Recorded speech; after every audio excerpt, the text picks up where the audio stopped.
The rapture mystery. Ano po ba itong humihiwaga na bumabalot po sa pagra-rapture po? So, ito po yung dapat na maintindihan po natin. At idalangin mo sa Panginoon sa oras na ito na magkaroon ka ng kaunawaan, okay? Yes! Okay po ba? Yes! Yan. Taas ang kamay na nakakaunawa. Nakakaintindi na malinaw. Yan. Taas ang kamay ng mga nag-i-struggle pa until now sa pag-unawa pagdating sa salita ng Diyos. Yan. Kaya alam niyo yung iba, bago po natin umpisa, kasi mahalaga po kasi talaga na talagang ma-correct po natin yung mga bagay na yun kasi hindi lahat ng Kristiyano po talaga maliligtas. Amen. So, kailangan po talaga na maliwanag po natin na naunawaan yung mga aral sa atin ng Panginoon.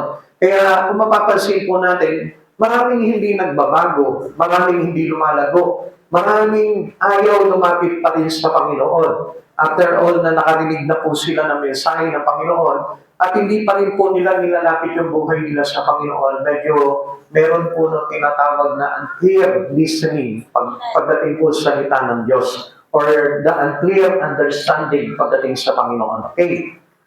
Mysteries of the New Testament. Ano po ba itong hiwaga na ito na nababanggit po dito sa Bagong Tipan? Something of which all writers spoke clearly. Malinaw na binanggit po ng lahat ng mga sumulat nitong Biblia, itong mga bagay na ito. Ano po ba yung mga bagay na ito? Yung pong tungkol sa kasalanan, sa kabanalan ng Diyos, at sa pangangailangan po natin ng kaligtasan. Napakahalaga po dito mga bagay na ito. At meron po mga hiwaga na nakabalot po dito. Kaya sabi ko nga po sa inyo, hindi lahat ay maliligtas. Amen. Hindi lahat nakakaunawa. Amen. Hindi lahat lalapit sa Panginoon. Hindi lahat pipiliin ang Diyos.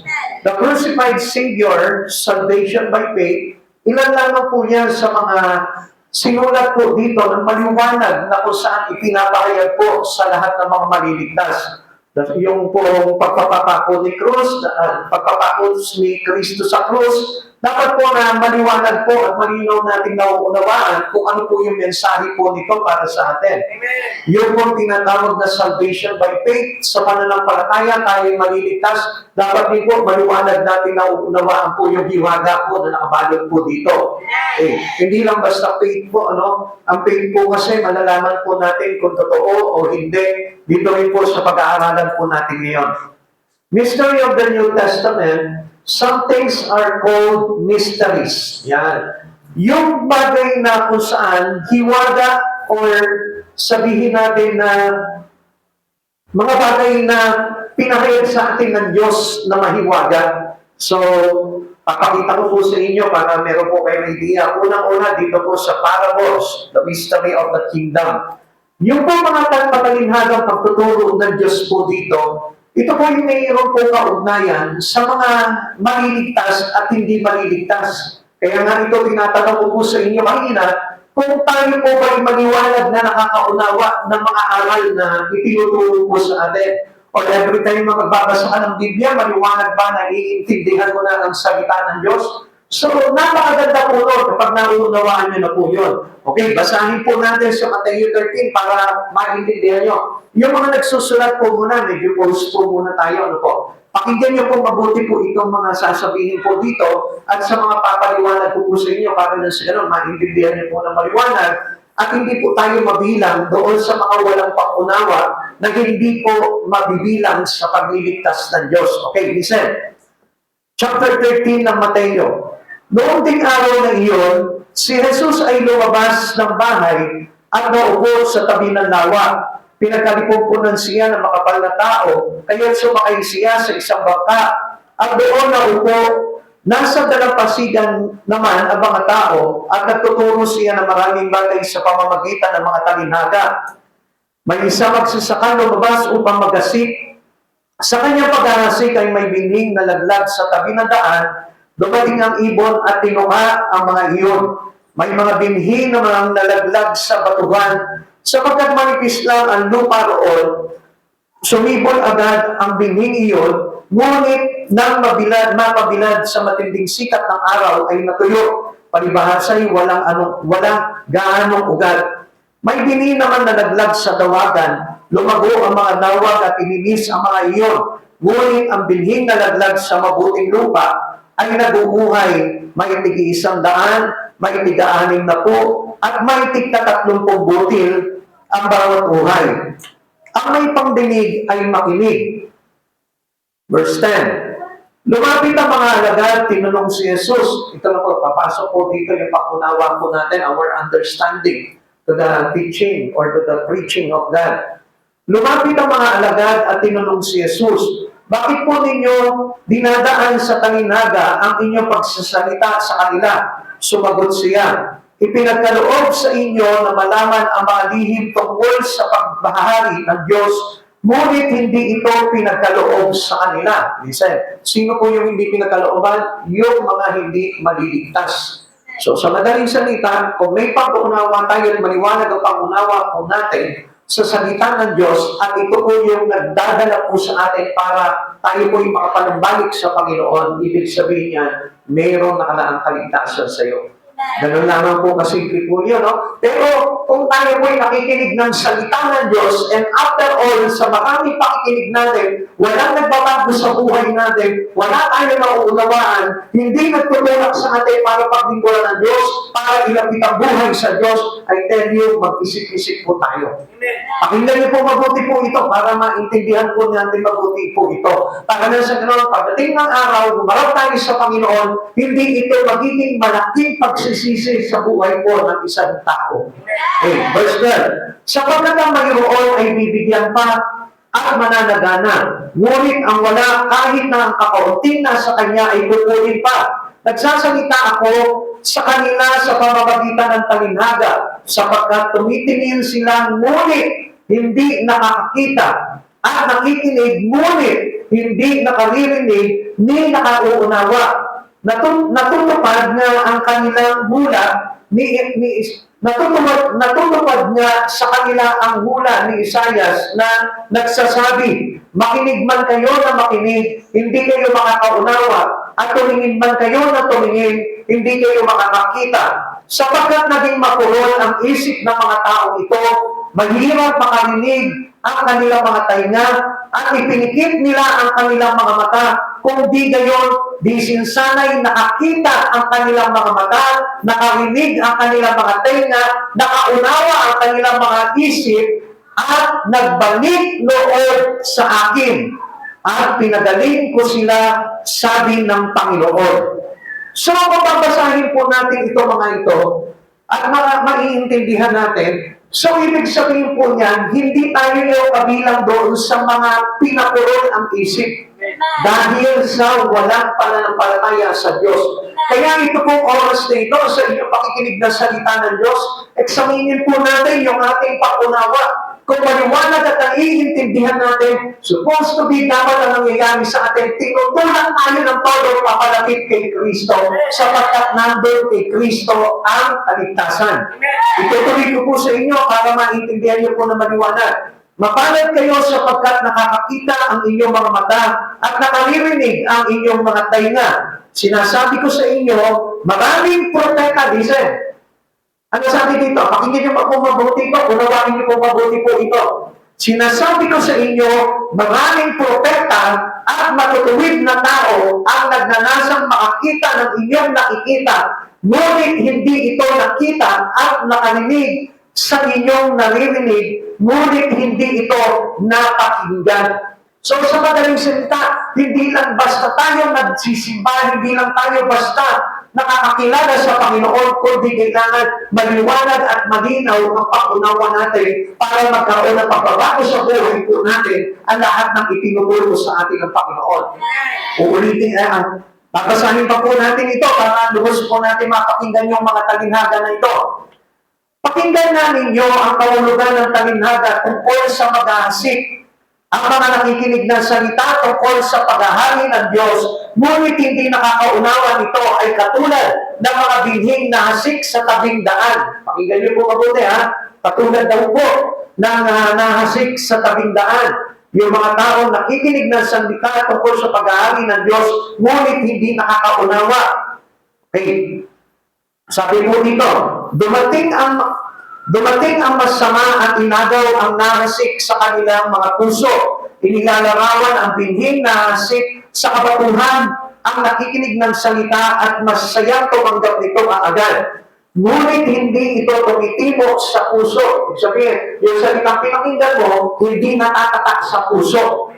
Okay, verse 21. Ngunit hindi ito tumitibo sa puso nila, kaya hindi sila nananatili pagdating ng mga kapigatian o pag-uusig dahil sa salita, agad silang nanlamig. Agad silang nanlalamig. Verse 22. Inilalarawan naman ang nahasik sa gawagan, ang nakikinig ng salita, ngunit naging abala sa mga bagay ukol sa mundong ito at naging maibigin sa kayamanan anuman ang salita na wala ng puwang sa kanilang puso, kaya hindi makapagbunga. So, hindi raw po napumunga dahil naabala sila sa ibang mga bagay, sa mga makasandikulang bagay. Makinig po kayo mabuti. Dahil mahalaga po ito para na sa ganon, pag nag-rapture ang Panginoon, makabilang po tayo. Kung tayo po ay nakakaunawa, ano po? Verse 23. Ang aming nilalarawan ng nahasik sa matabang lupa, ang mga nakikinig ng salita ay nakakaunawa nito, sila'y namumunga may tiga 100, may tiga 60, at may tig-30. Now, pakinggan niyo po mabuti ito, mga kapatid sa Panginoon. If you are real to God, if you are a good listener and understanding with the words of God, gusto ko na maintindihan po ninyo ito, ang isang nakakaunawa sa salita ng Panginoon o sa salita ng ating Diyos para sa pagtutuloy sa buhay natin, namumunga po yan na sagana. At ano yung ibinubunga niya? Yung pananatili niya sa Panginoon, yung kasipagan niya sa mga bagay sa Panginoon, yung kanyang pagsisikap na lumalim pa, yung kanyang ugnayan sa Panginoon, at higit sa lahat, nagliligtas ng kaluluwa. Amen. Hey, the mystery of God's will. Ito po kasi yung kalooban ng Panginoon. Kaya meron ding hiwaga yung pagsunod sa kalooban ng Diyos. Kaya mga kapatid sa Panginoon, sa paglilingkod sa Panginoon, hindi po yung sariling kalooban ang sinusunod, kundi yung kalooban ng Diyos. Sapagkat ang sino na sumusunod sa kalooban ng Diyos ay maliligtas, subalit ang sumusunod sa kanyang kalooban lamang ay kailanman hindi po pwedeng maligtas. Ephesians chapter 1 verse 9. Ipinaunawa sa atin ng Diyos ang hiwaga ng kanyang kalooban ayon sa kanyang layunin na isa sa katuparan sa pamamagitan ni Kristo. Kaya nga, dapat maliwanag yung conversation natin with Christ. Halimbawa, ikaw nakipag-usap ka kay Kristo. Dito mo kayo tumingin. Halimbawa, ikaw nakipag-usap ka ngayon kay Kristo sa pamamagitan ng aral na ito. Dapat maliwanag mo naririnig ang boses o tinig ng Panginoon. Hindi po tayo nalilito at hindi po tayo nakapasinukalingan ng kaaway. Dapat clearly, we heard only the voice of the Lord and not those around us. Hindi yung mga tao sa paligid mo. Kaya nga dapat let us all focus into the Word. Kasi mahalaga po na maunawaan po natin na malinaw ang salita ng Diyos dahil ito po ay may kinalaman sa pagliligtas sa ating ng Panginoon. Now, Paul reveals mystery of the Lord's return. Pagbabalik ng Panginoon, mayroong napag-og na hiwaga. At ito po yung itinuturo sa ating ni Pablo. Unang-una, not all Christian will die. Hindi lahat ng Kristiyano ay mamamatay. Ay, gano'n naman pala. Hindi naman po pala tayo mamamatay. Okay. Intindihin niyo mabuti itong aral na ito. Para na sa ganon, malaman po natin kung ano po talaga itong sinasabing hindi mamamatay. Sabi po ng verse 51, we shall not all as sleep. 1 Corinthians chapter 51 verse 15, isang hiwaga ang sinasabi ko sa inyo, hindi lahat tayo ay mamamatay, ngunit lahat tayo ay babaguhin. So ano po bang ibig sabihin ng Panginoon dito na hindi tayo lahat mamamatay? Pag sinabing sleep refers to death. Now, hindi po yan yung basta ganyan lang na natutulog kayo. Kundi, ito po yung kamatayan. At alam niyo po ba, mga kapatid sa Panginoon, may kinalaman po yan physically. Sa interest natin pagdating sa Panginoon. How we are willing into the spiritual things about the Lord. May kinalaman po yan para nang sa ganon, tayo po ay hindi mamatay. Okay. Sabi po ng 1 Thessalonians chapter 4 verse 13, mga kapatid, nais naming malaman ninyo ang katotohanan tungkol sa mga namatay na upang hindi kayo magdalamhati tulad ng mga taong walang pag-asa. Tingnan niyo po mga kapatid sa Panginoon. Hindi ko po sinabi na kapag mayroong namatay sa ating pamilya na mga mahal natin sa buhay, ay hindi tayo magdalamhati. Natural lang na nagdadalamhati tayo sapagkat mahal po natin sila. Subalit yung pagdadalamhati po natin ay dapat nasa lugar. Paano po ba magdalamhati ang isang mga naliligtas? Ganito po yan. Kung mayroon ba pong mamatay sa ating mga mahal sa buhay, alam po natin na ito'y mananampalataya ni Kristo at wala pang pag-aalinlangan na siya po ay nakasunod talaga sa Panginoon, wala kang dapat ipagdalamati. Dapat pa'y mag-celebrate ka. Okay? Hindi niyo po ba napansin? Halimbawa, mayroon kayong kamag-anak na talagang alam niyo yung ligtas kay Kristo, kung nilalapit naglikuhan si Kristo, nagbigay ng buhay kay Kristo, tapos iniiyakan mo. Ikaw ang dapat naiyakan sapagkat hindi ka pa nakakasiguro. Samantalang sila haharap na sa Panginoon. Ang dapat na pinagkakadalamutian ng isang tao ay yung mga hindi kumilala, hindi tumanggap, hindi naglingkod, hindi sumamba, hindi nag-ukol ng buhay niya kay Hesus Kristo. Yun ang dapat na pagdalamutian. Kaya nga sa mga oras nito, gusto ko po na makita niyo po itong kahulugan po nito ng niwaga ng tayo po ay hindi mamamatay. Okay, tingnan po natin mabuti. Man has appointed with death. Alam natin na tayo po haharap talaga sa kamatayan. At walang sino man po sa atin na hindi po daraan sa kamatayan.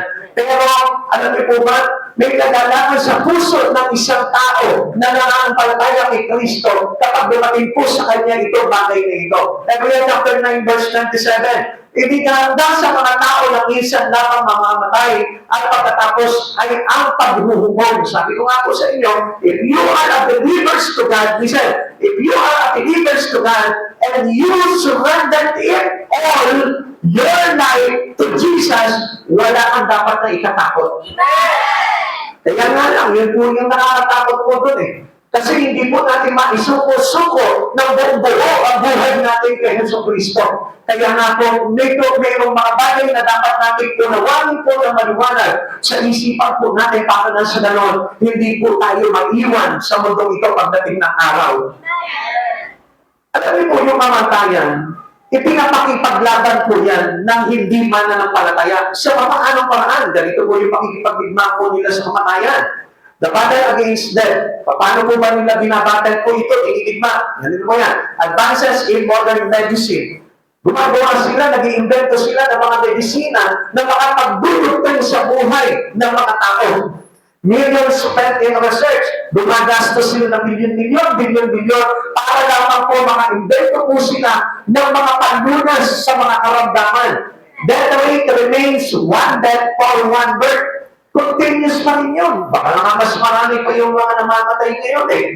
Lifespan still 70 to 80 years. Halos nandiyan na lamang po tayo. Kaya lang hindi maintindihan po ng tao kung bakit po patuloy po na hindi sila lumalapit sa Panginoon although nandun na sila sa edad na kung saan nandito na sila sa yugto ng papalipas na po yung kanilang buhay. Ang dami po ng mga edad na subalit hindi pa nag-uumon ang buhay sa Panginoon. Hindi pa na ibibigay ng todo ang kabuuanan nila sa Panginoon. Alam niyo, dapat this make us an assurance para tayo po ay paligtas. Tayo po mga nandito na sa edad na ito, dapat tayo po lahat ay nagbibigay na ng buhay sa Panginoon. Don't mind everything in you. Don't mind your holiness.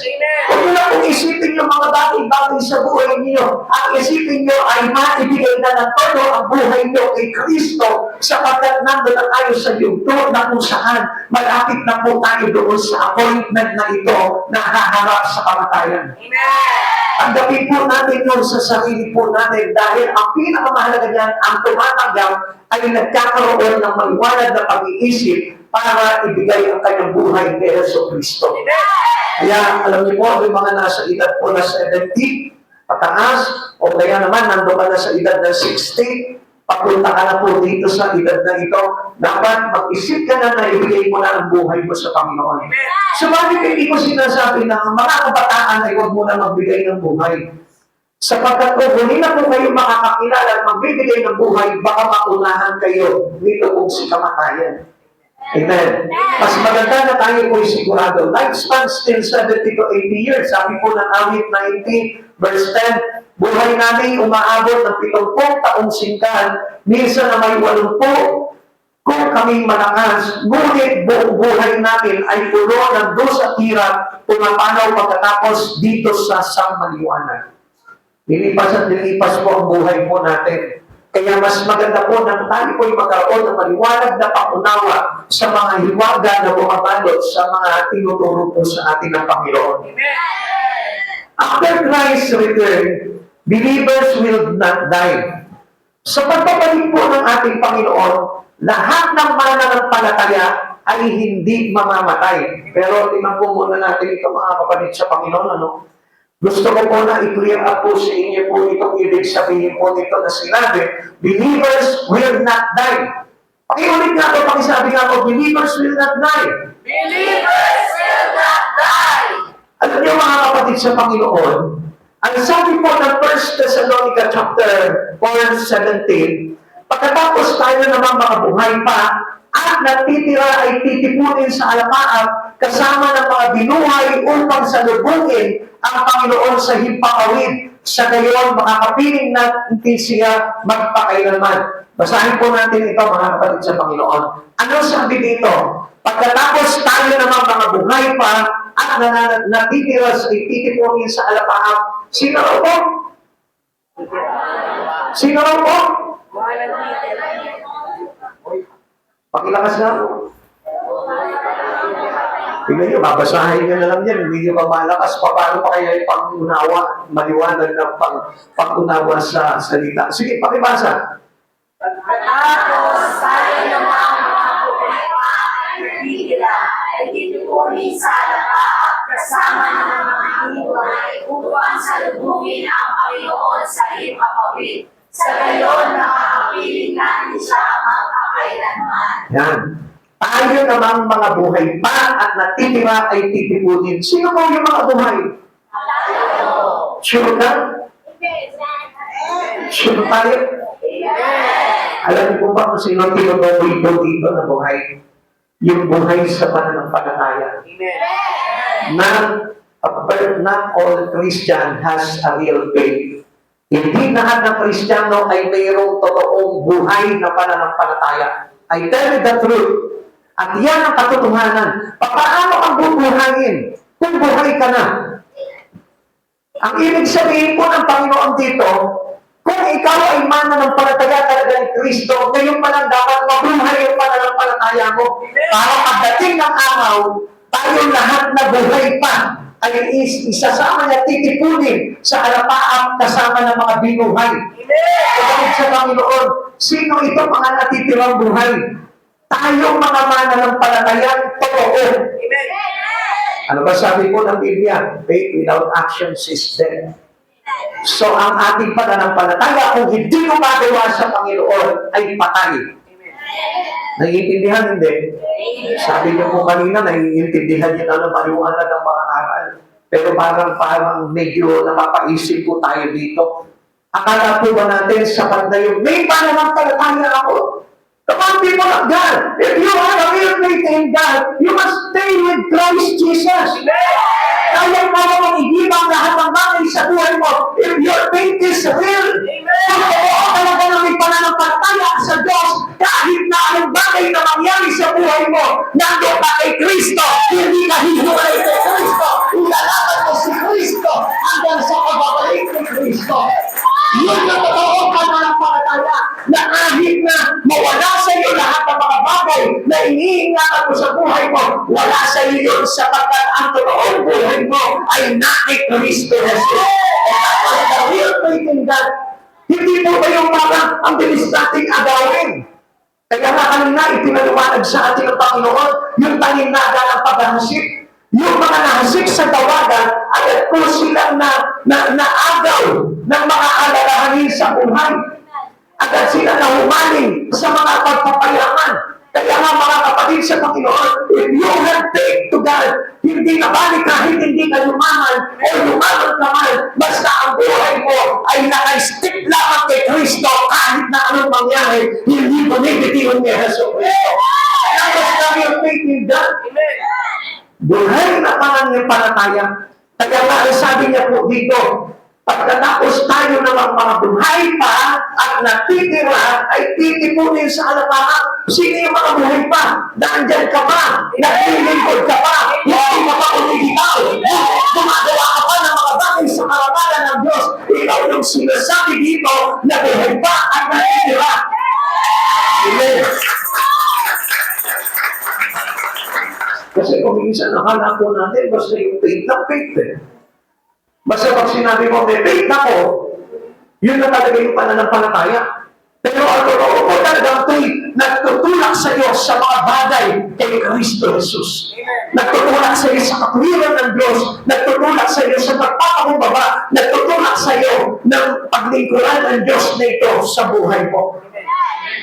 Kaya nga, pagdating ng araw, ano sabi niya po dito? We are caught up to without physical death. Hallelujah. Tayo lahat ay itataas ng Lord.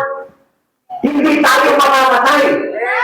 Yung mga totoong mananampalataya, pero yung mga tao na hindi talaga totoong nananampalataya sa Panginoon at mahal na mahal pa nila yung buhay nila dito sa mundo ito, I tell you, mag-isip po tayo at magkaroon ng aliwanagan sa isipan. Amen. Kapatid sa Panginoon, hindi pinagpapalit ang Panginoon sa buhay natin if you have real faith in God. Amen. At yan po yung katotohanan. Huwag po natin i-please kasi yung sarili po natin. Nasasabihin natin, may faith tayo sa Lord, pero hindi naman sa Lord umaasa. Kaya nga sabi ng Lord, do not rely unto your own strength. Huwag ka panangan sa sarili mong kalakasan. Always trust on God. Everything, you must trust in Him. Lahat ng bagay na sa buhay mo, sa Diyos mo talaga ihanap po itong mga bagay na ito. Yun po yung talagang pananampalataya sa Panginoon, umaasa sa Diyos. Galawa, all Christians will be different. Babaguhin po tayo. We shall be changed. Hindi tayo mamamatay, subalit babaguhin po tayo. So alam niyo po ba, change for this wonderful trip to heaven. Babaguhin tayo para tayo po ay makapanik sa kaharian po ng Panginoon. 1 Corinthians chapter 15 verse 51. Isang hiwaga ang sinasabi ko sa inyo, hindi lahat tayo ay mamamatay, ngunit lahat tayo ay babaguhin. Kapatid sa Panginoon, if you are fully surrendering your life to Jesus, God will do completely yung talagang pagbabago ng isang katulad po namin na naglilingkod sa Lord. Alam niyo mga kapatid sa Panginoon, napakahalaga na talagang ang Diyos talaga yung hinahawakan natin sa buhay natin. Sapagkat hindi po talaga tayo completely magbabago ng Panginoon pagdating ng takdang panahon.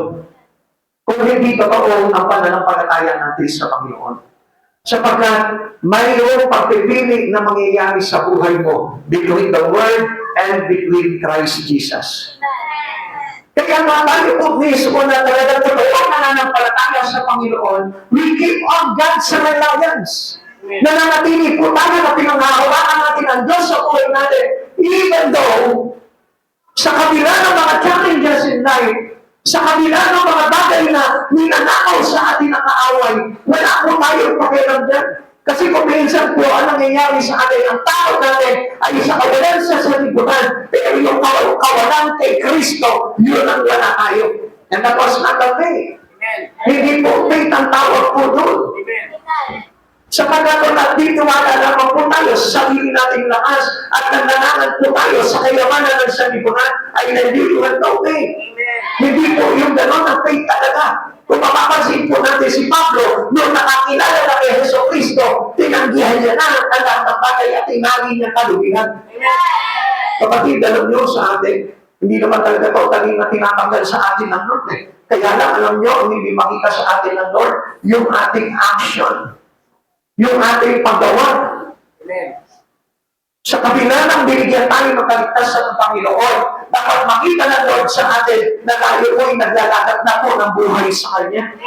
In return to His goodness, in return to His gratefulness that He done for us, dapat nilalakipan din po natin ito ng ating pasasalamat sa Panginoon. Alam niyo, karamihan sa mga Kristiyano ngayon, napapasalamat na lang sa pamamagitan ng bibig.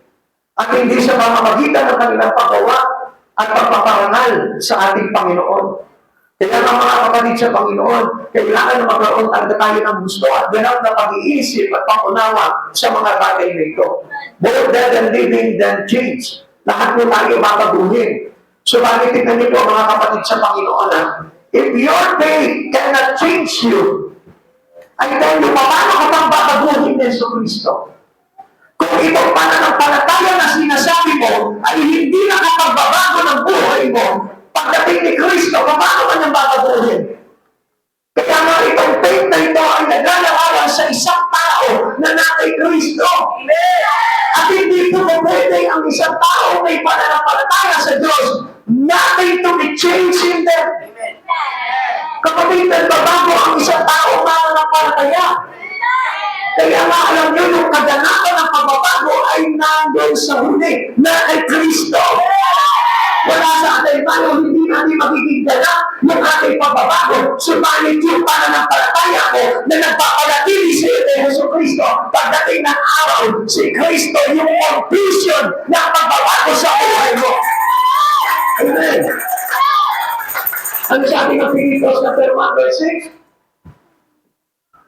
Ang sabi mo dito, siyang nagpaumpisa ng mga mabubuting bagay sa buhay mo, ay siya rin magtatapos dito sa pagbabalik ng ating Panginoong Heso Kristo.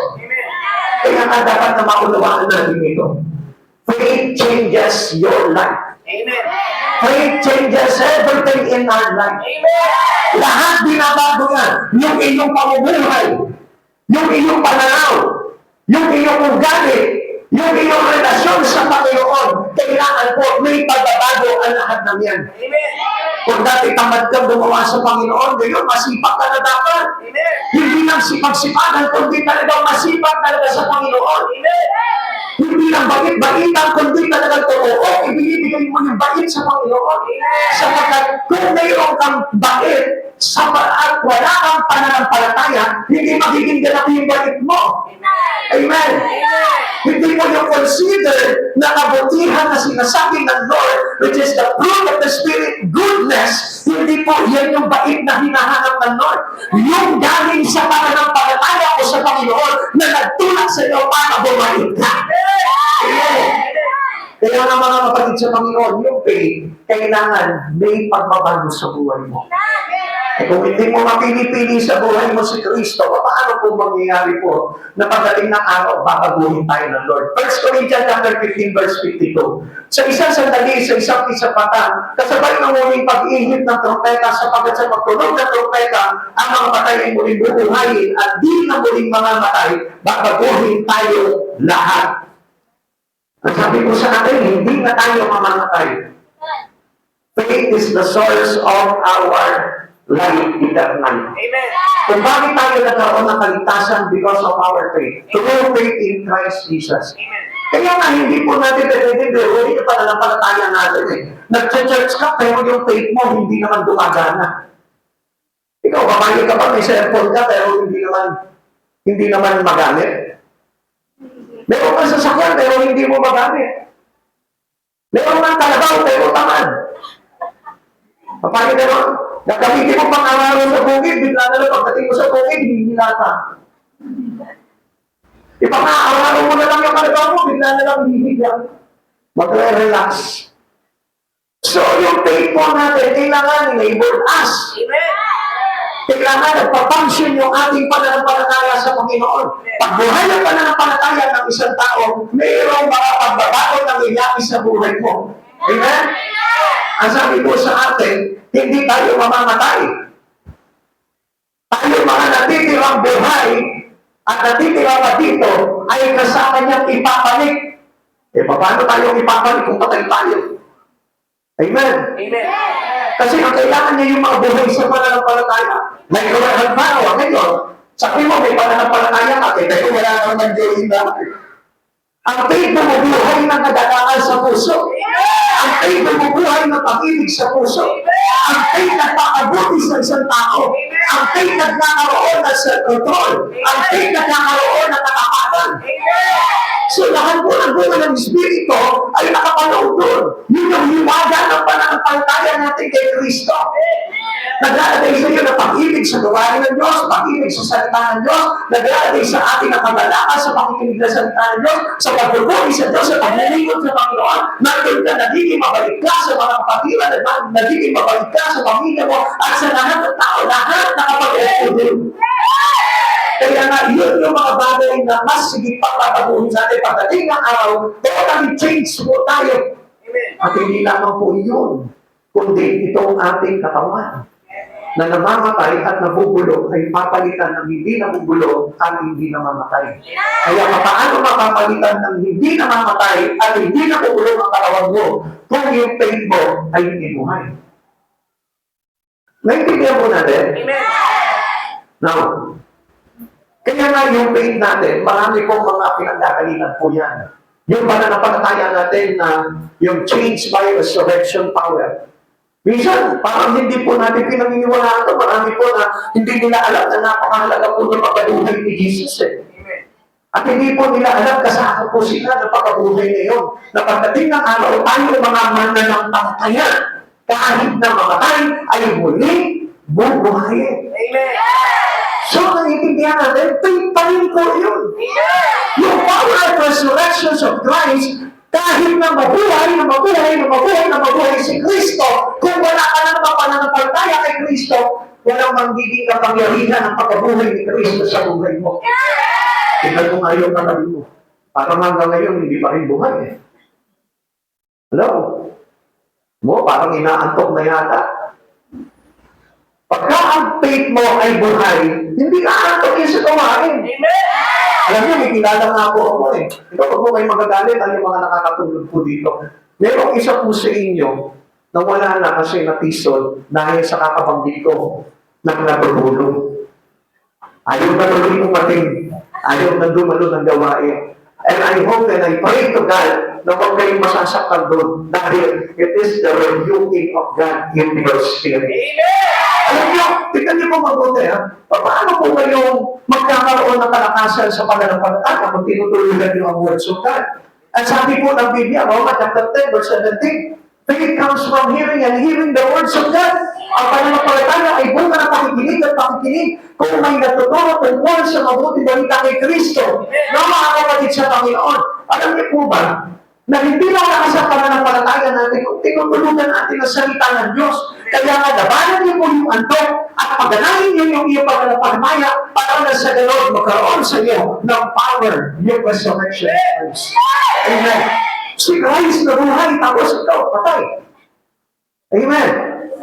Di ba kanina nga po, yung analogy po dito na sinasabi na hindi tayo, we are not asleep. Hindi tayo mamamatay. Ang sabi ko sa atin, di ba? Sleep means death. Or, isang ka pa. Sinabi na ng Biblia, kapag gisingin mo yung mga natutulog, sabi mo, huwag ka matutulog, death ang ibig sabihin mo.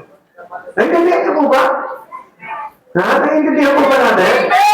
Pag naintindihan mo ito, bagay ngayon, I tell you, lalakas ang pananampalataya. Ayaw mamatay! Alam ko nakabot ka. Alam ko na bilang isang nanay, pagod ka sa iyong tahanan, sa paghahanda o sa pagkiprepara ng iyong mga pamilya. O kaya naman, isang nagtatrabaho, pagod kayo sa trabaho niyo. Pero I tell you one thing, pag may faith ka sa Lord, hindi ka aantokin sa gawain. Yes, totoo po yan. Ako ng araw, antokin din po ako sa gawain. Paligsahan po kami tatlo. Nanay ko, Sister Mary Ann. Pag umahatid po kami sa Bread of Life po noon, lagi po kami napupukusan ng camera ni Pastor Bob. Yan, sa totoo yan. Kasi bakit? Tatlo kami. Triple sleep.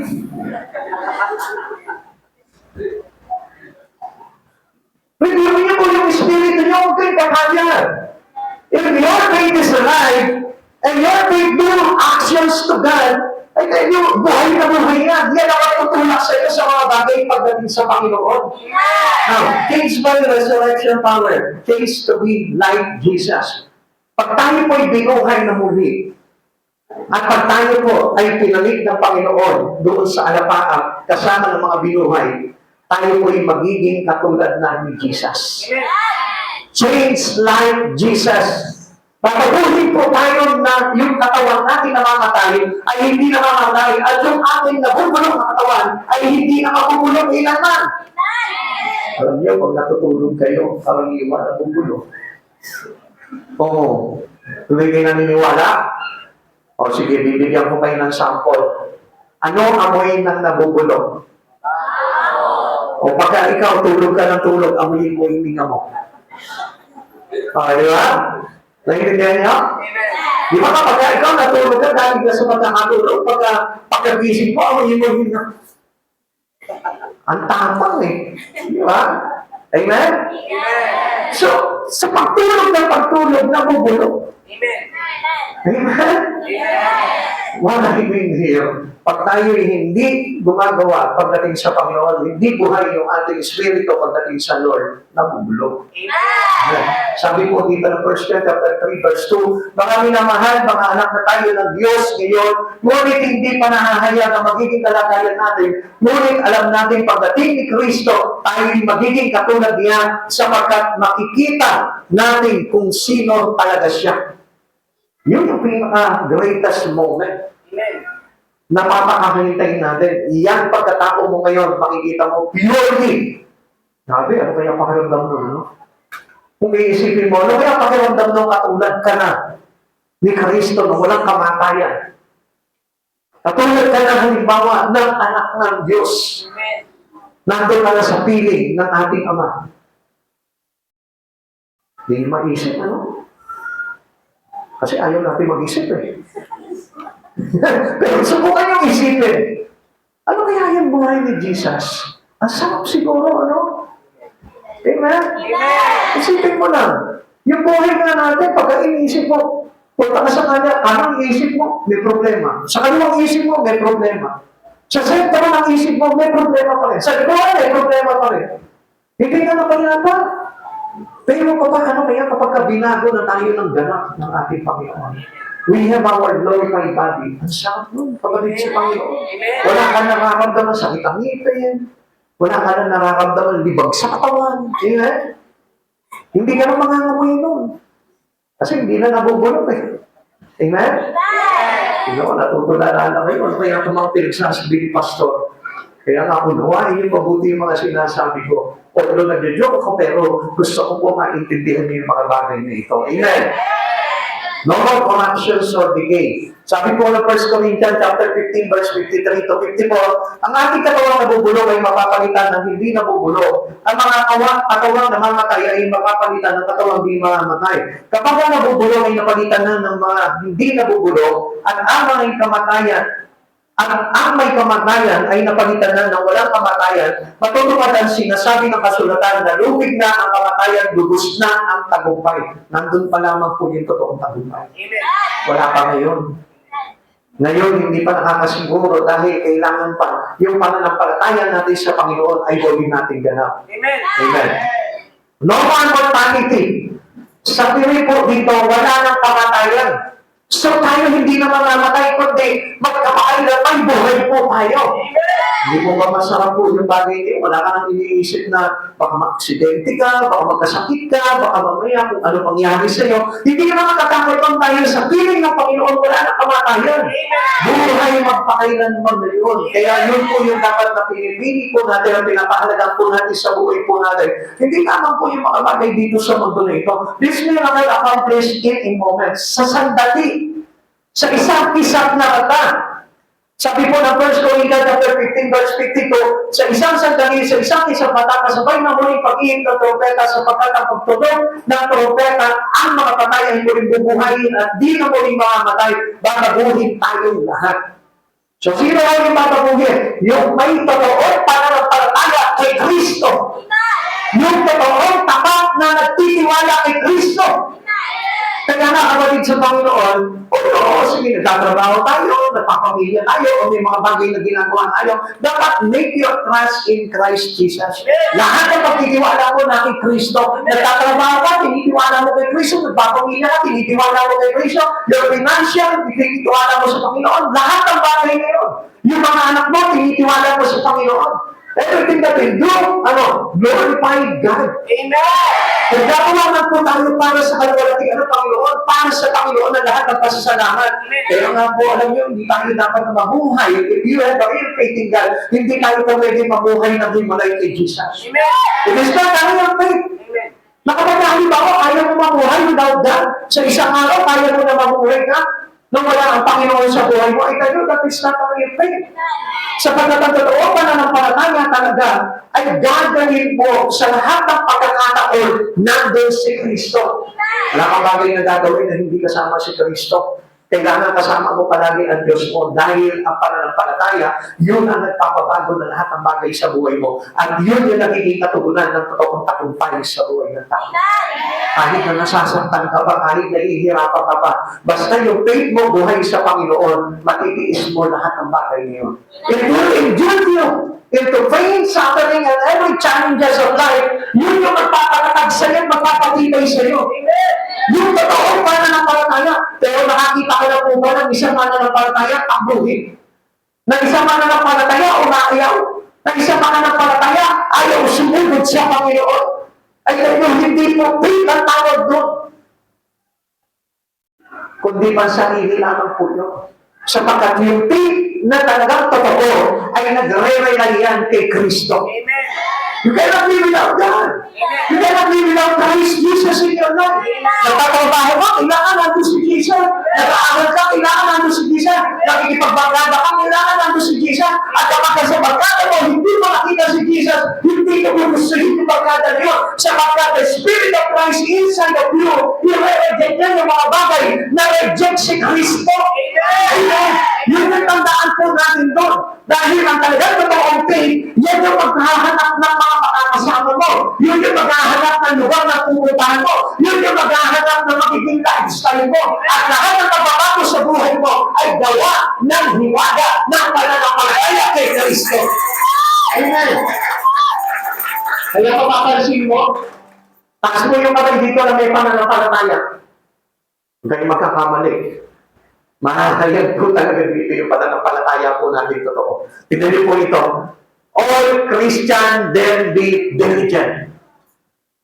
Ano sabi po ng verse 58? Kaya nga mga minamahal kong kapatid, magpakatatag kayo at huwag matinag, maging masipag kayo palagi sa paglilingkod sa Panginoon dahil alam ninyo hindi masasayang ang inyong pagpapagal para sa Kanya. Amen! Asan yung faith dyan, Pastor? Andyan, nakapaloob dyan. Kaya nga, kailangan na pag-iwanag na pag-uunawa. Amen. Pastor, wala ako nakita ng word na faith na sinabi. If you have faith in God, ano sabi? Mamatay man kayo, muli kayong bubuhayin. Ano ang po yung cause ng ating kaligtasan? Through Christ alone, through grace alone, and through faith alone. Amen! Kaligtasan.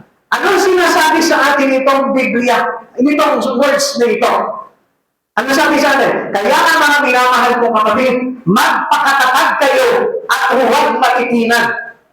O paano ka magiging matatag at hindi matitinan kung wala kang faith? Hello? Kung wala kang pananampalataya sa Panginoon, paano ka magkakaroon ng kakatagal sa Lord? Paano ka hindi matitinag sa Panginoon? Kapag hinahampas ka na, hinahambalos ka na ng mga pagsubok mo sa buhay, paano ka makakapanatili kay Jesus kung wala kang faith? Kaya nga sabi sa atin, mga minamahal mong kapatid, magpakatatag kayo at huwag matitinan. Sino yung nagsasabi nito? Si Pablo. Sino si Pablo? Mananampalataya ni Kristo. Anong tawag niya sa iyo? Mga minamahal na kapatid. Kung kapatid ka ni Pablo, then siyempre, mayroon ka rin pananampalataya sa Diyos. Makatag ka rin, matibay ka rin, nananatili ka rin, dahil katulad ka ni Pablo na mayroong Kristo pinananampalatayaan. naging masipag kayo palagi sa paglilingkod sa Panginoon. Sino yung mga naglilingkod sa Panginoon? Sino yung mga naglilingkod sa Panginoon? Yung may pananampalataya kay Kristo. Paano ba paglilingkod si Kristo kung wala kang ganang pananampalataya sa Kanya? Kaya na natin pinaglilingkodan ng Lord eh. Sapagkat humama tayo sa Panginoon, sapagkat tayo kay Kristo, napukaw ng damdamin natin, nagmahal tayo kay Kristo, sapagkat tayong lahat ay naniniwala sa pag-ibig ni Kristo na nagligtas sa atin. Faith ang tawag po doon. Kaya ano nangyari po sa atin dito? Naging masipag tayo sa paglilingkod kay Kristo. Dahil alam natin, hindi masasayang ang ating mga pagpapagal. And that was the cause of our salvation. Maliwanag po ba? Kung hindi po natin naintindihan to, mayroong diferensya yung ating pangunawa pagdating sa salita ng Diyos.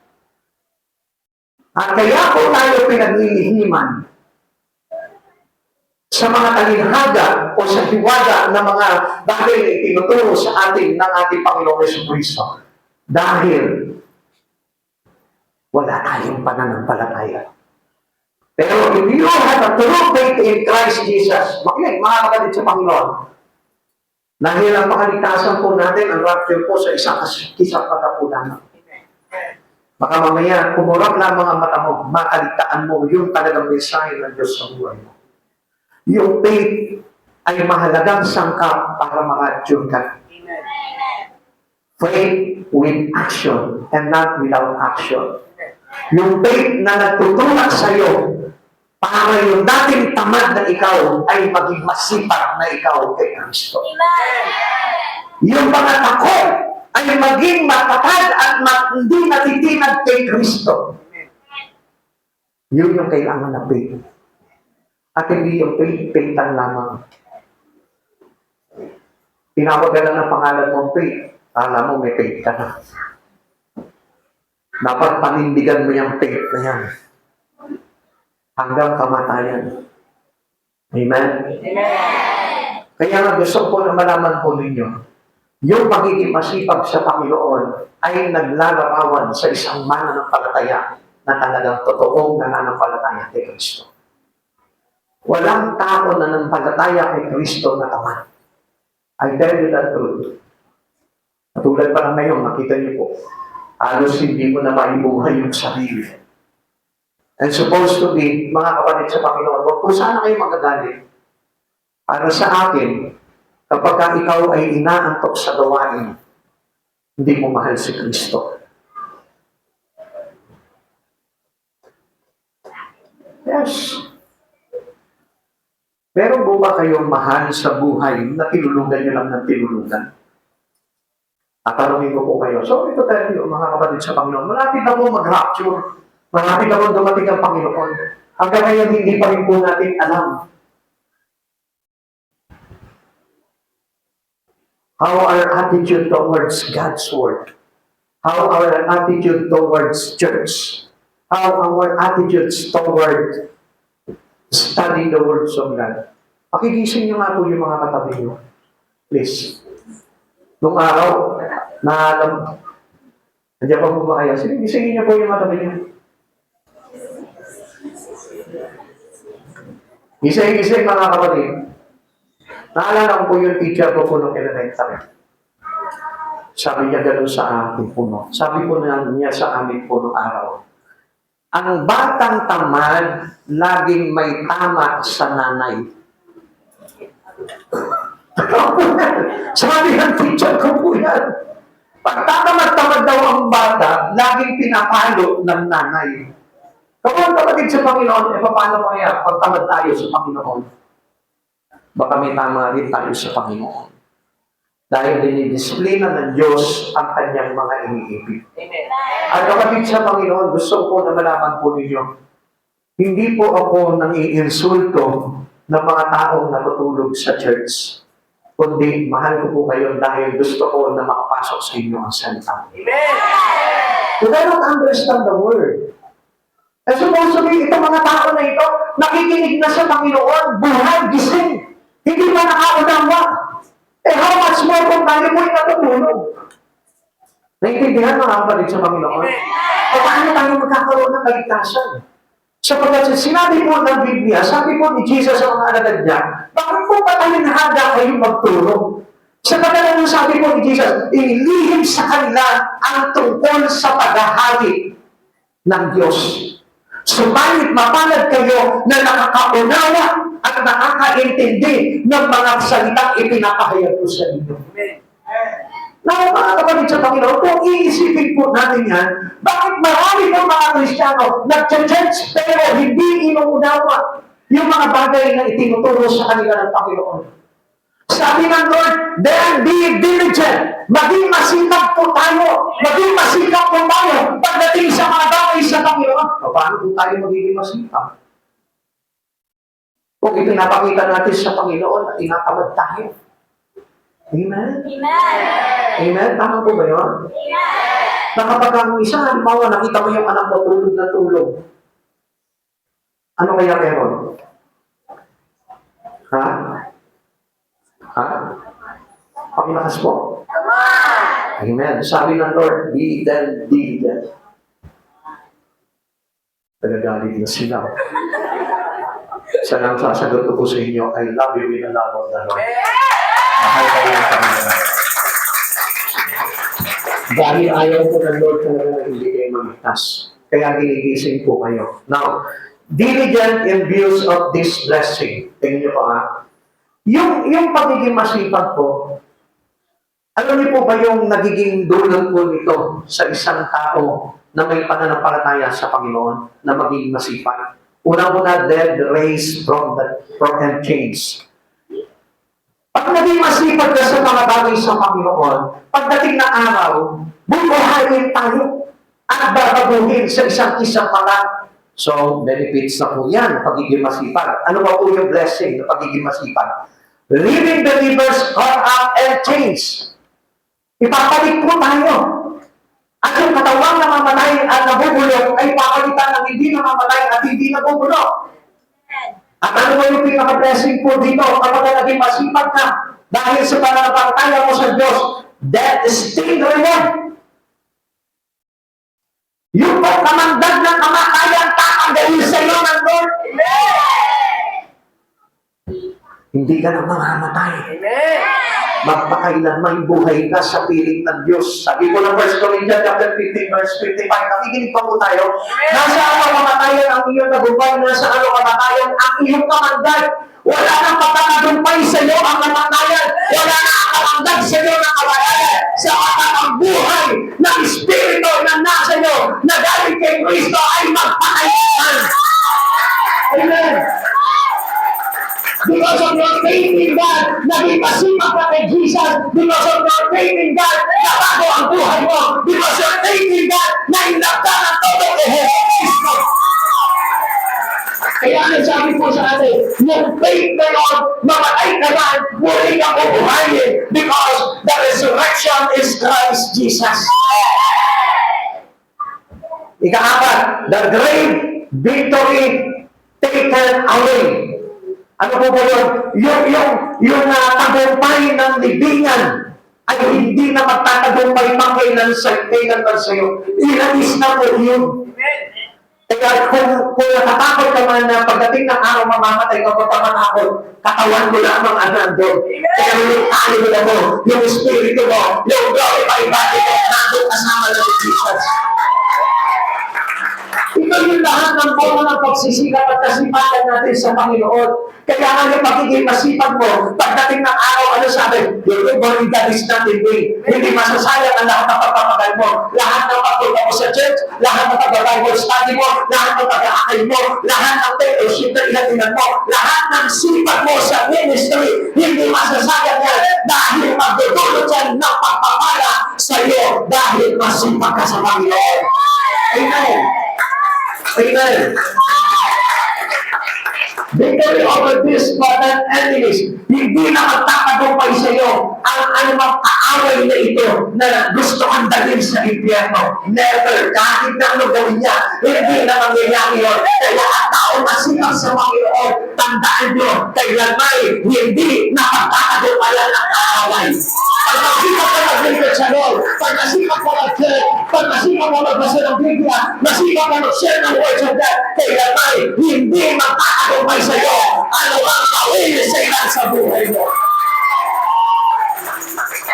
Dahil hindi ang mind, ikanak mo sa puso mo, na kapag masipag ka sa paglilingkod kay Heso Kristo, kahit nadayain ka ng dayain ni Satan, hindi siya magkakagumpay sa iyo. Dahil pagdating ng araw, babaguhin ka sa isa pata, ipapalik ka na alabaw, at sa kayo si Kristo ng pakailaman, mananangin ka buhay.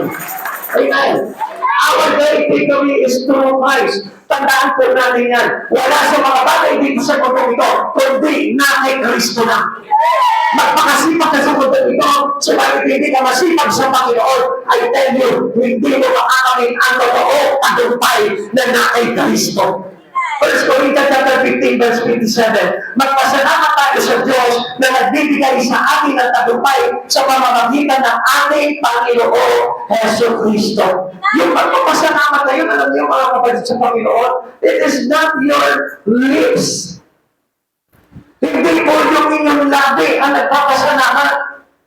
Ang pagpapasalamat sa Panginoon, yung paghahandog ng buhay ni Kristo over your life as a living sacrifice. Holy and acceptable to God. Alam niyo, tutusin, hindi nga acceptable tayo. Pero anong ginawa ng Panginoon sa atin? Ginawa tayong katanggap-tanggap sa Kanya para magawa natin yung isang paglilingkod. Hindi utang na loob ng Diyos sa atin na paglingkuran siya. Manapay tayo pa ang may utang na loob dahil pinahintulutan tayo maglingkod sa Kanya. Kaya kapatid sa Panginoon, kung hindi ka masipag, sipagan mo na. Gusto ko po na malaman mo po ito. Pagdating ng araw, pag nagkaroon ng rapture, ito yung pagbagay, yung iyong hindi pagiging masipag sa Panginoon ang maglalagay sa iyo para maiwan ka. Believe it or not, ang katotohanan po talaga ng pananampalataya ay gumagawa. Wala akong nakitang pananampalataya na hindi gumawa sa Panginoon. Wala akong nakita totoong pananampalataya na hindi nag-alay ng buhay kay Kristo. Wala akong nakitang pananampalataya na hindi nagpahalaga sa mga bagay kay Kristo. Ang mga ganong klaseng pananampalataya ay huwad na pananampalataya. Pananampalatayang nadaya ng kaaway. Kaya nga sa mga oras nito, kapatid sa Panginoon, kung gusto mo talaga magtagumpay ka sa buhay na ito, magpakasipag ka sa mga bagay sa Panginoon. Manatili ka sa Panginoon hanggang wakas. Huwag mong tatanggalin ang buhay mo kay Kristo. Dahil sa sandaling tanggalin mo ang buhay mo kay Kristo, wala ka ng kwenta. Wala ka ng pag-asa. Because rejecting Christ is rejecting yourself into His kingdom. Alam mo ba yun? Kapag nireject mo si Jesus sa buhay mo, parang nireject mo na yung sarili mo doon sa kanyang kalangitan.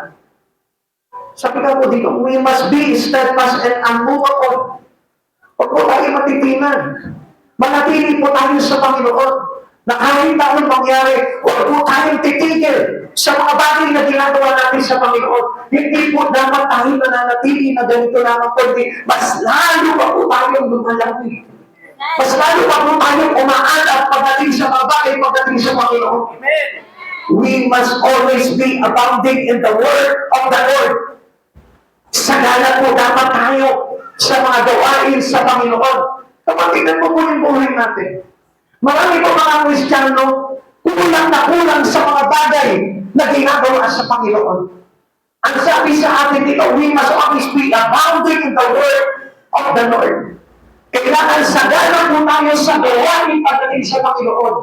So meaning hindi tamad. So meaning hindi walang interes sa Panginoon, kundi punong-puno ng interes na mga gawa para sa kalwalatian ng Diyos. it will be worth it all when we see Christ. Alam niyo po ba, pag nakaharap na natin ang Panginoon at ipinakita po tayo yung pagiging sulit sa mga bagay na ginawa po natin. Kaya nga po ang paglilingkod, kahit inaapiga, kahit nahihirapan ka, kahit nasasaktan ka, kahit na pinapersecute ka, wala po kwenta yung bagay na yun eh.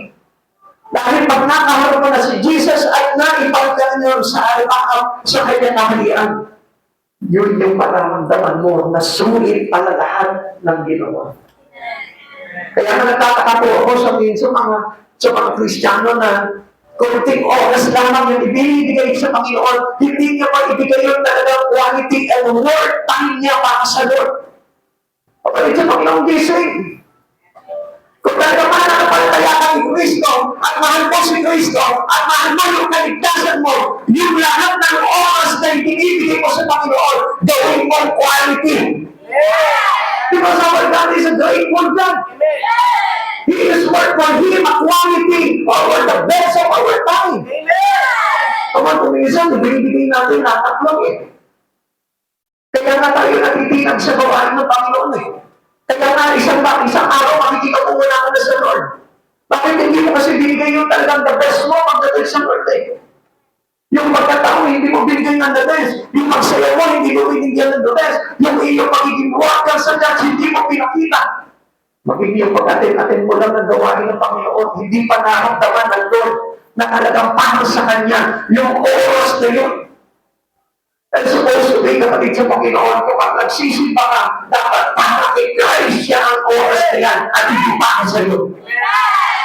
Minsan nandito po tayo pero wala dito yung isip natin. Minsan nandito tayo pero pagod yung katawan mo, hindi ka man lang nagtiro ng lakas para kay Kristo. Minsan nandito ka, malungkot ka, hindi ka man lang nagtira ng kagalaan para kay Christ. Isipin mo mabuti yung kapatid sa Panginoon.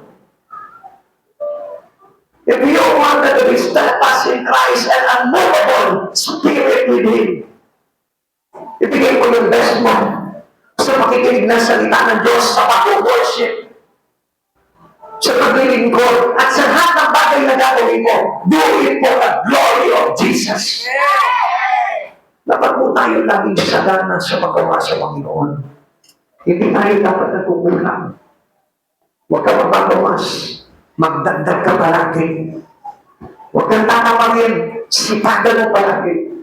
Kahit pagod na pagod ka sa trabaho, kahit naantok ka na, gisingin mo yung sarili mo dahil ito'y para sa hari ng mga hari.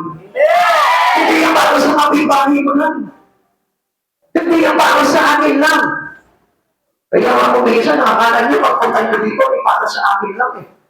Come on, I am not your God. Instrumento lang ako para ibahagi sa inyo ang salita ng katotohanan. Kaya nga pala minsan wala na kayong gana na maglingkod sa Panginoon dahil ang tinitignan nyo ay ako. Hindi ang Diyos. Ang sabi ko sa atin kung gagawa tayo, gawin nyo na parang sa Diyos nyo ginagawa at hindi sa tao. Kapag hindi ganyan ang pagawa sa Panginoon. Ang pagawa sa Panginoon ay kasama ang pagkilala ng kapitapitagan sa harapan ng Diyos. Nandun po dapat yung pag-alam natin sa Panginoon. At gusto ko na malaman po ninyo, hindi magiging masipag ang Espiritu mo kay Kristo kung hindi ka magkakaroon ng interes sa mga bagay sa ating Panginoon. Ang tanong po sa atin dito, are you ready for Christ's return? Nakahanda ka na ba? If may need today, paano kayo kung biglang umihip ang trompeta? Paano kaya kung ikaw ay mag-iwan dito? Kapatid sa Panginoon, hanggat may pag-asa, hanggat mayroong panahon, gawin mo yung nararapat. Nakakapanghinayang po dahil tinawag na tayo ng Panginoon. Subalit sabi ko nga po sa inyo, dahil sa kakulangan sa pag-unawa sa mga bagay kay Kristo, Kaya hindi po natin magawa-gawa yung mga bagay na tinutulong sa atin ng Panginoon. Because of not-realize your head in your heart. Dahil sa hindi totoo ang pananampalataya sa puso, kaya hindi maitulak yung sarili mo sa mga bagay kay Kristo. Supposed to be kung talagang totoo may pananampalataya ka, you have full conviction na lululundag ka na yan para sambahin ang Diyos na ito. But still, tignan niyo,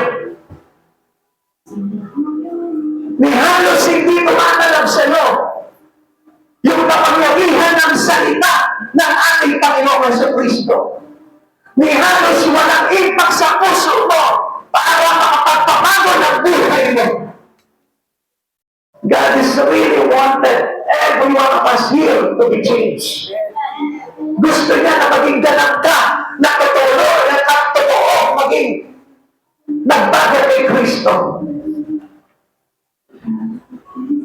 Kapatid sa Panginoon, ang daming bagay pa na dapat natin maintindihan at matutunan. Yung simple pagmamalaki mo lang, ano magagawa ko, pagod ako ngayon? Sorry. Pero hindi ka kailanman ipipis ng Lord.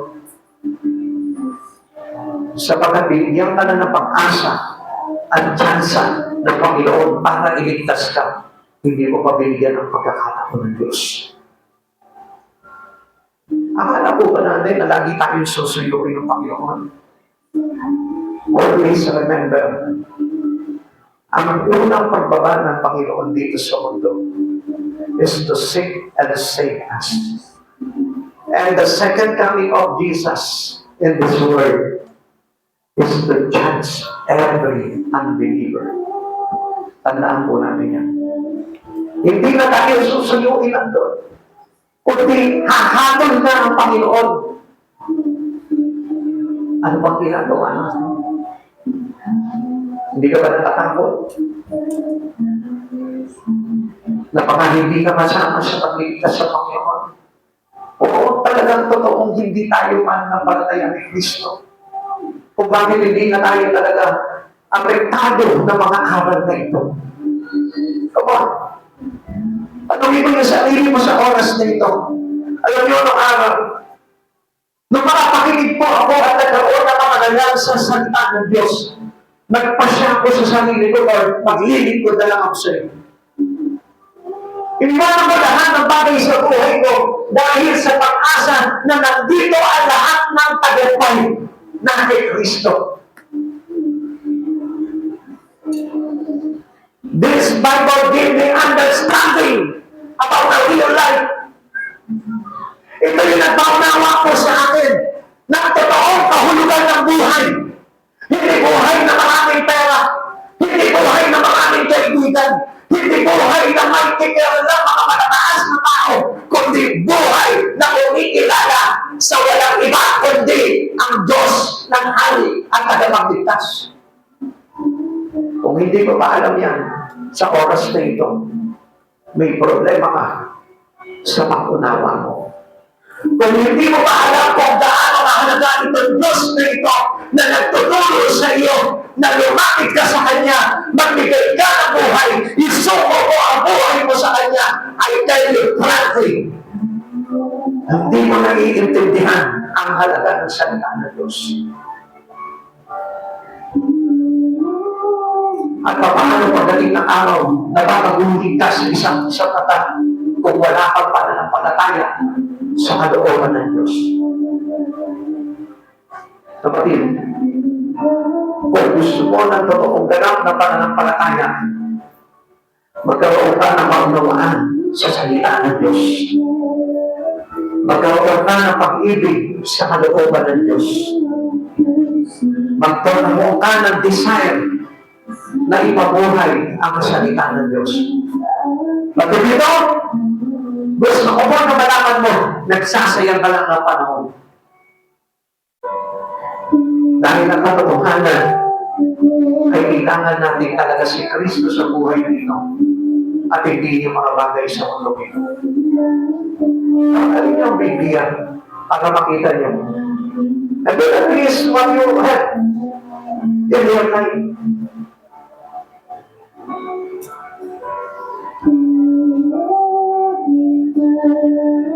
Unawain mo na mabuti ang pinapahayag ng Panginoon sa buhay. Ako isang instrumento ng Diyos na nagsasabi sa oras nito, magalit ka man sa akin o hindi. Nasa iyo na yan.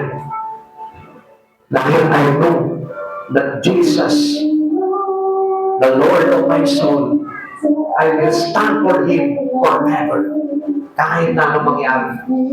Lahat man kayo magaling sa ikinapahayag ko katotohanan, I will stand God alone.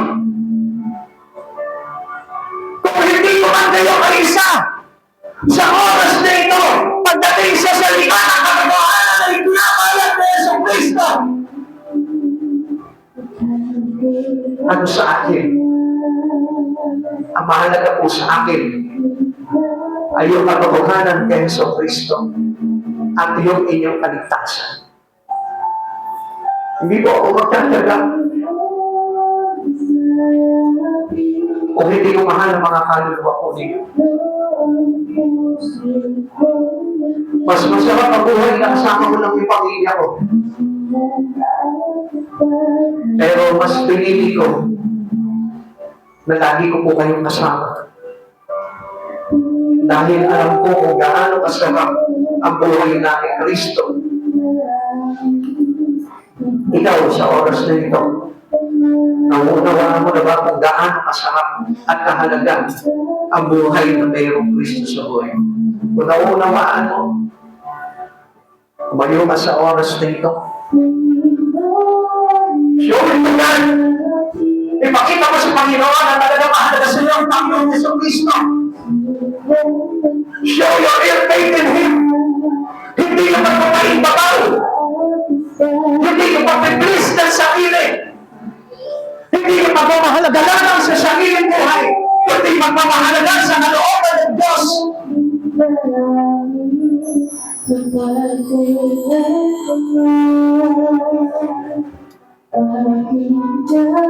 Alam ko sa oras na ito, hindi lahat kayo ay mayroong puso na handa magpakumbaba sa Panginoon. But one thing I tell you, pagdating ng pagharap mo sa Panginoong Yesu Cristo, diyan mo mauunawaan ang lahat ng bagay na sinasabi ko sa inyo sa oras na ito. At ang lahat ng ito ang ipinapaupaya ko sa Panginoong Yesu Cristo na makapangyarihan sa lahat sa may akda ng buhay at kamatayan ng isang tao. At sa oras na ito, Panginoong Jesus, ipinapaupaya ko sa iyo ang maunawaan ng lahat, O Lord. At po, Panginoon, na maunawaan nila ng pagpinaw ang katotohanan ng kaligtasan na gawin mula sa iyo. Ang iwaga, Panginoon, ng iyong pagliligtas. Panginoon, I want the mystery of the rapture, O God, will really understand by every one of us here, O Lord. Gusto ko na maunawaan nila, Panginoon, yung hiwaga ng pagpapalik ko sa iyong mga mananampalataya, O God. Sa pagkalit na naman po, yung hinihintay namin, Lord. Ayaw namin, Panginoon, na magsakot na kayo of great tribulation, Lord. Hindi namin kaya ito, God. Mahihirapan kami, Panginoon, sapagkat yung panahon na yun, alam namin wala ka dito. During great tribulation, Lord, alam ko na inilaw mo, Panginoon, ang paghahali na ng kay Kristo. Hindi namin kakayanin yun, Panginoon. And we pray unto you, Lord, every one of us has a clear knowledge, clear understanding about the word that can transform our body into a new one in Christ Jesus. Transform us, O Lord. Change us, O Lord, according to you. Change us,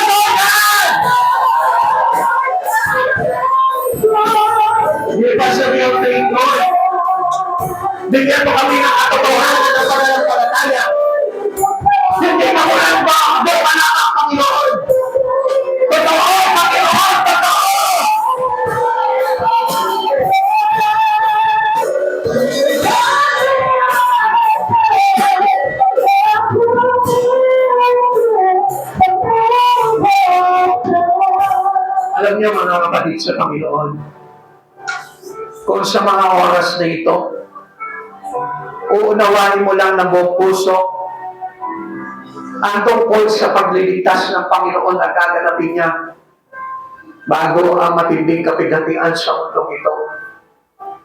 Siguro itong oras na ito, nagpapatirapakan sa Kanya ng mamakaawa. Panginoon, huwag mo akong iiwanan sa hanggang na ito. Baka isa ka na sa nagmamakaawa sa Kanya ngayon. At nagsasabing, Lord, Ikaw ang kailangan ko. At hindi ang mga bagay na nakita sa mundo ito dahil if you really know what was the great revelation, kung ano mangyayari sa mga tao hindi nananampalataya sa Kanya, kung nakuunawaan mo lamang sa mga oras na ito, baka hindi ka na bumangon sa pagpapatiwapa mo hanggang hindi dumarating ang rapture ng Panginoon. I tell you this because it is really important to every one of us to have a real faith in Christ Jesus. Yung totoong nakakapit kay Hesus Kristo hanggang wakas. Yung hindi bumitaw, yung hindi kumakalikot, yung totoong pananampalataya na nagmamakaawa sa habag ng Diyos para maligtas. Kapatid, sa oras na ito, unawain mo ang kalagayan mo. Sino ang makapagmamalaki sa harapan ng Diyos? Wala. Wala kahit isa. Sapagkat lahat tayo humihingi lamang ng habag. Dahil lahat tayo nagkulang. Lahat tayo nagkasala. Lahat tayo lumayo. At gusto ko na maintindihan mo itong oras na ito habang hindi huli ang lahat. Darating ang matinding kapigatian sa mundong ito. At ang sino mamag-iwan at hindi maipahangik ng Diyos sa kanyang kalwalatian ay magsasuffer ng napakatinding hirap na hindi niya makakayanan sa buong buhay niya. Kung ikakalanin mo na isang simpleng problema lamang ito, nagkakamali ka. Kung aakalain mo na ito'y problema lamang ng karamdaman, nagkakamali ka.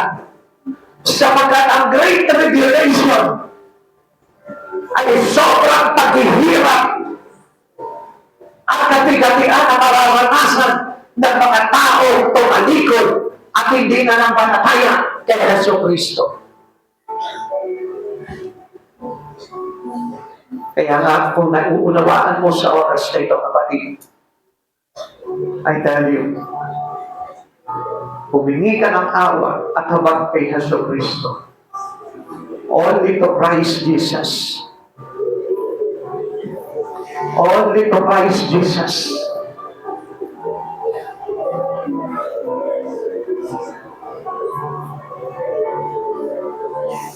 Sino ka para magmalaki sa Panginoon? Ang sabi sa akin ng Lord during my devotion,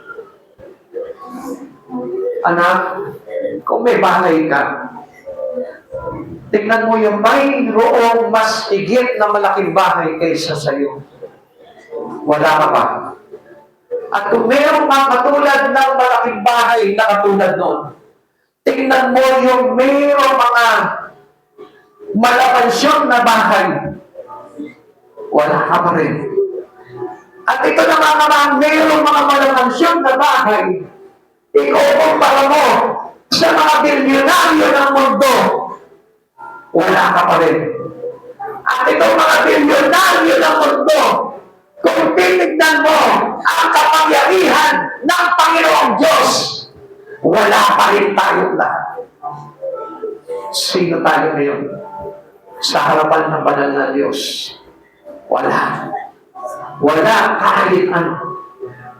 Sapagkat pagharap natin sa Panginoon, wala kang titulo, wala kang kayamanan, wala kang kalakasan, wala kang karunungan. Hubad ka na haharap sa Panginoon, walang may pagmamalaki. Pero, kung mayroong ang totoong pananampalataya sa ating Panginoong Jesucristo, ang totoong pagsamba na nagpapahalaga sa dakilang Diyos, pagharap mo kay Jesucristo, mayroong ibibigay sa iyo ang Diyos na ito. Yung korona ng kaligtasan na magsasabi sa iyo, ikaw ay isa sa mga anak ko na kinalulutan. You may be like Jesus someday because you trust God in all your heart. You have a faith in action to glorify God in your life. Pinahalagahan mo ng gusto si Jesucristo pagdating ng araw. Yung halaga mo kay Jesucristo ay labis-labis na ipadadama niya sa iyo. Kaya sa oras na ito, manalangin ka sa Panginoon, Lord, do not forsake us. Lord, hold me with your arms. Ibigay mo sa Panginoon na huwag kang bibitawan ng Panginoon. Isama mo sa Kanya yung dasal nito po si David na sinabi niya, Panginoon, sa iyong harapan, huwag ako alisin. Ang Espiritu mo ang pag-ahalin. Pagayin mo si Kristo sa buhay mo.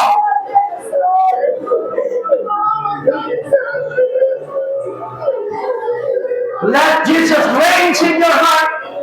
Let Jesus reveal His power of resurrection, His power of life in your life.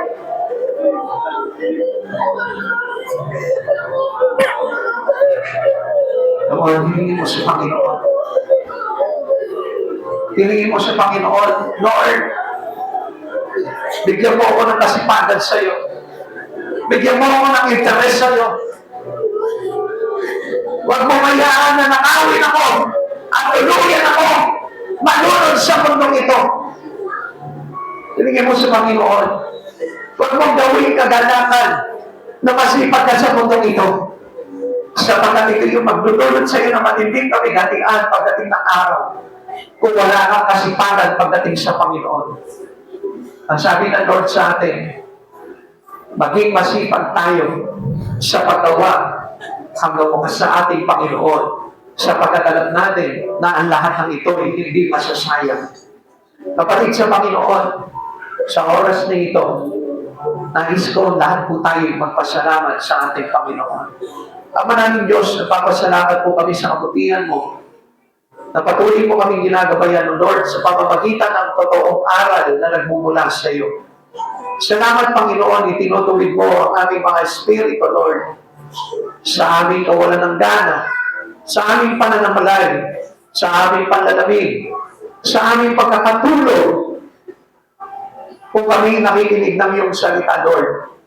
Panginoon, umaasa po kami na babaguhin mo kami sa mga bagay dito, Lord, upang sa ganun, Panginoon, maliwanag namin maintindihan ang bawat hiwaga ng pagtuturo mo sa amin, O God, upang magdulot po ito, Panginoon, ang pagbabago sa aming buhay, O Lord. Sabi mo, sa isang mata, babaguhin mo kami, Panginoon.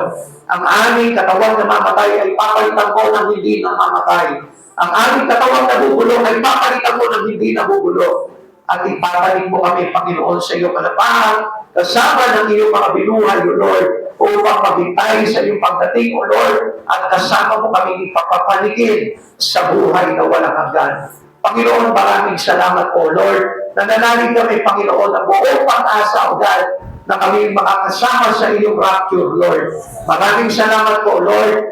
Ihanda ko, Panginoon, ang bawat isa amin, O God, to take this all seriously, Lord, na maglalagay sa amin sa pagpapakong buhay, na maglalagay sa amin sa kasipagan, Panginoon, sa mga bagay na nais mo, Panginoon, sa aming buhay, at sa mga bagay na ayon sa iyong kalooban. Sapagkat sa pamamagitan ng kalooban mo, Lord, iahayag mo kung sino kami, Panginoon, pagdating ng araw na magpamaihayag ka sa aming buhay, God. Panginoon, maraming salamat po, Lord. Salamat sa biyaya ng ito, ng iyong mga salita, God. Salamat, Panginoon, sa kaliwanagan at pag-unawa namin, Panginoon, sa iyong salita. Maraming salamat po, Panginoon, sa iyo po namin binabalikan lahat ng ito, ng buong pasasalamat, buong pag-ibig, buong kagalakan, ang buong interes sa mga bagay na itinuturo mo sa amin, O Lord. Salamat po, Panginoon Jesus. Ingatan mo po kami sa aming pag-uwi, O God. Maliwanatin kami makauwi sa aming mga tahanan. Ingatan mo po ligtas ang aming mga sasakyan, O God. Ilayo mo po kami sa aming mga kapamakan, O God. At kailangan mo italim mo po palagi sa amin ang totoo pananampalataya upang na sa ganon mabanahag sa aming Panginoon na kami totoo sa iyo, Panginoon, magpakailanman. Salamat po, Panginoon Jesus. Muli po, Lord, sa iyo po namin ibinabalikan lahat ng kapalit parangal sa tanging pangalan mo po lamang in Jesus' name. Amen and amen. God bless po.